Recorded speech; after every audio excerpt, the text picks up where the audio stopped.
Hello, আসসালামু আলাইকুম। আবারও হাজির হয়েছি নতুন একটা টপিক নিয়ে। আজকের টপিক হচ্ছে আপওয়ার্ক ফাইবারে কিভাবে জব হান্টিং করবেন, ক্লায়েন্ট হান্টিং করবেন। আপওয়ার্কে আপনি যখন ক্লায়েন্ট হান্টিং করতে যাবেন সেটা হচ্ছে একটু কঠিন কাজ। সো আপওয়ার্কে জব হান্টিং এর ক্ষেত্রে আপনাকে ফোকাস করতে হবে একটা নাইস কভার লেটার। আপনি যখন কভার লেটার লিখবেন আপনাকে জানতে হবে যে আসলে জব ডেসক্রিপশনটা কি, ক্লায়েন্ট আপনার কাছ থেকে কি ধরনের সার্ভিস চাচ্ছে, কি ধরনের প্রোডাক্ট সোর্সিং এর কাজ চাচ্ছে, ক্লায়েন্টের রিকোয়ারমেন্টগুলো কি, এমওকিউ কি, তার প্রাইস বাজেট কত। অনেক সময় জবে প্রাইস বাজেটটা থাকে না, সো সেটা আসলে তার সাথে কমিউনিকেট করে জানতে হয়। সো ক্লায়েন্ট আপনাকে নক করবে অথবা ইনবক্স করবে তখনই যখন আপনার কভার লেটারটা রাইট কভার লেটার হয়। আদারওয়াইজ আপনি কভার লেটার দিলেন, ক্লায়েন্ট আপনাকে ইনবক্স করলো না, এটা কিন্তু আপনার কানেক্টসগুলো লস। আপনার একটা জবে $8 কানেক্টস থেকে শুরু করে 20 কানেক্টস কিন্তু আপনার ইউজ করতে হয়। সো লাইক $2.5 কিন্তু খরচ করতে হয় প্রতি জব বিট করার ক্ষেত্রে। সো আপওয়ার্কে জব বিট করাটা আসলে কস্টলি, কিন্তু যখন জবগুলো পাবেন, ফর এক্সাম্পল আপনি একটা জব বিট করছেন, $2.5 অথবা $3 খরচ করেছেন, আপনার ওই প্রজেক্টের প্রাইস হচ্ছে $150। So worth it. তো এই ধরনের প্রজেক্টগুলো পেতে হলে আপওয়ার্কের একটা সবচেয়ে বড় অ্যাডভান্টেজ হচ্ছে আপনি এখানে বিগ ক্লায়েন্টসগুলো পাবেন, এন্টারপ্রাইজ ক্লায়েন্টগুলো পাবেন। কারণ আপওয়ার্কের বেশিরভাগ ক্লায়েন্টই হচ্ছে ইউএসএ থেকে এবং ইউরোপিয়ান ক্লায়েন্টসটা। সো আপওয়ার্কে বেশিরভাগই হচ্ছে প্রকিউরমেন্ট এন্ড সাপ্লাই চেইন নিশের জন্য ফিক্সড আওয়ারলি জবগুলো আপনার হাই পে করে, লাইক $20, $30, $15 বিগিনারদের জন্য, মানে good enough to start. So আমি আমার প্রথম জবটা $25 পার আওয়ারে কিন্তু পেয়েছি আপওয়ার্কে, এবং ওই একটা ক্লায়েন্ট থেকে আমি প্রায় $15,000 আর্ন করি।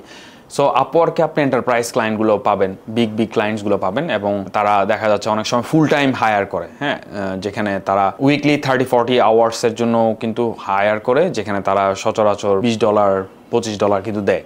তাহলে বাংলাদেশি টাকা কনভার্ট করলে যেটা হিউজ, এবং বাংলাদেশে জবগুলোতে এই ধরনের স্যালারি পেতে দেখা যাচ্ছে 10-15 বছর পর্যন্ত ওয়েট করতে হয়। সেখানে আপনি যদি 1 বছর 2 বছর লেগে থাকেন, আপনি কিন্তু এই ধরনের বিগ প্রজেক্টসগুলো কিন্তু পাবেন এবং ফুল টাইম জব হিসেবে পাবেন। আলটিমেটলি তখন আসলে অন্য দিক দিয়ে চিন্তা না করলেও হয়, এই একটা ক্লায়েন্টই যথেষ্ট। এক ফ্রিল্যান্স বিজনেসে একটা থিওরি আছে যে client can change your life. So আপনাকে মেক শিওর করতে হবে যে আপনি যে জবটা পাচ্ছেন এই জবের জন্য আপনার কভার লেটারটা কেমন। তো এই কভার লেটারটা কিভাবে হবে, কি লিখবেন না লিখবেন, এটা ডিপেন্ড করতেছে আপনার ক্লায়েন্টের রিকোয়ারমেন্টসের উপর। সো ক্লায়েন্টের রিকোয়ারমেন্টসটা বোঝা খুবই ইম্পর্টেন্ট।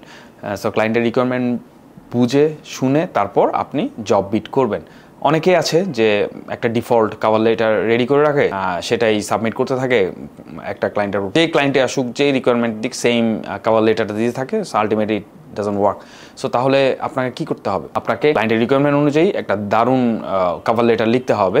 আপনার তার প্রবলেমটা কিভাবে আপনি সলভ করতে পারছেন সেটার উপর ফোকাস করে কিন্তু আপনার কভার লেটারটা লিখতে হবে। আর ফাইবারে হচ্ছে আপনার নাইস একটা গিগ বানাতে হবে, যেখানে আপনি গিগে বলে দিবেন যে আপনি কি ধরনের সার্ভিস দেন, কোন কোন দেশে সাপ্লাই সোর্সিং আপনি বেস্ট, এবং সাপ্লায়ারদের সাথে আপনি কমিউনিকেট করতে গিয়ে কি কি স্টেপস ফলো করেন, এবং বেস্ট রেজাল্ট পাওয়ার জন্য আপনি কি কি ওই ক্লায়েন্টের জন্য করতে পারবেন, সেটা ওই গিগে কিন্তু আপনাকে দিয়ে দিতে হবে। এবং ক্লায়েন্টরা অনেক সময় ফাইবারে এই জন্যই আসে সে যাতে সস্তায় এই সার্ভিসটা পায়। সো ফাইবার বলা যায় একদম বিগিনারদের জন্য, কিন্তু ফাইবারে আপনি ছোট ছোট প্রজেক্ট মিলে একটু বড় হয়, এটা একটু টাইম কনজিউমিং, কিন্তু ফাইবারও আপনি ভালো একটা ক্লায়েন্ট বেস ক্রিয়েট করতে পারবেন। এই হইলো আপনার ফাইবার এবং আপওয়ার্কের জন্য। আর মার্কেট প্লেসের বাইরে আপনি ক্লায়েন্ট হান্টিং এর জন্য বেস্ট প্ল্যাটফর্ম হচ্ছে LinkedIn, even Facebook, Instagram use করতে পারেন অর্গানিক ক্লায়েন্টের জন্য।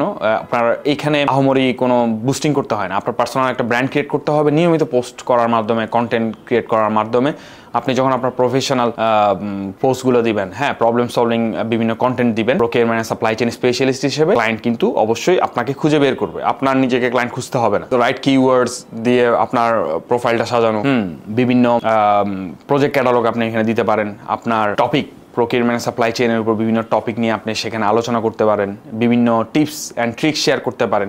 এভাবে যখন আপনি পোস্টগুলো দিবেন, ক্লায়েন্টরা নিজেই দেখবে এবং ক্লায়েন্ট নিজেই আপনাকে কি করতে পারে, ওর যে প্রবলেম আছে সেই প্রবলেম সলভ করার জন্য সে আপনাকে নক করবে। লিঙ্কডইনে এটা প্রায় হয়, আর টুইটারেও এটা আপনি একটা ভালো একটা ক্লায়েন্ট বেস আপনি রেডি করতে পারেন বিভিন্ন টপিক শেয়ার করার মাধ্যমে।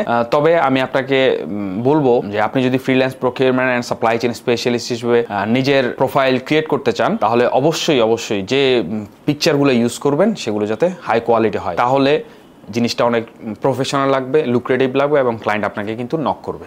সো আজকে এতটুকু পর্যন্তই। নেক্সট এপিসোডে আমরা আরেকটা টপিক নিয়ে আসছি। Thank you so much for staying.